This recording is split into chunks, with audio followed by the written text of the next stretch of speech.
আসসালামু আলাইকুম। এই যে আমার পিছনে যে বিল্ডিংগুলো দেখা যাচ্ছে, সবগুলো পাশাপাশি বিল্ডিং।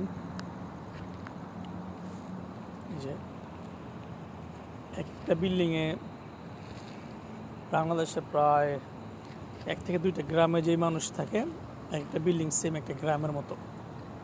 অর্থাৎ তারা 2-3 একর জায়গার ভিতরে একটা গ্রাম বানায় তৈরি করে ফেলছে। আসলে এটাকেই বলে হয় আধুনিকায়ন। কত সহজ হয়ে গেছে, 2-3 একর জায়গার ভিতরে প্রায় 2-3টা গ্রাম একসাথে থাকতেছে। পিছনের বিল্ডিং একটা প্রায় 50-60 তলা। একতলার ভিতরে কমসে কম 7-8টা 8-10টা ফ্ল্যাট। তো 50 তলা মোটামুটি 2000-3000 ফ্ল্যাট, 1500-2000। একটা গ্রামে 1500-2000 পরিবার থাকেই না। একটা গ্রামে দেখা যায় 1000 মানুষ থাকে, 2000 মানুষ থাকে। এখানে প্রায় 1500-2000 পরিবার বসবাস করে একটা বিল্ডিং।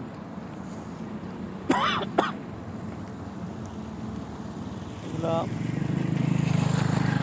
চোখের দেখায় আস্তে আস্তে হয়ে গেছে, এই 2-4 বছরের ভিতরে এগুলা হয়ে গেছে। অথচ এগুলো ছিল একটা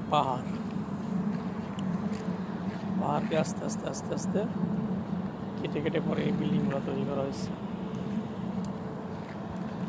পিছনে আকাশটা অনেক সুন্দর, এই জন্য ভিডিওটা বানাইলাম।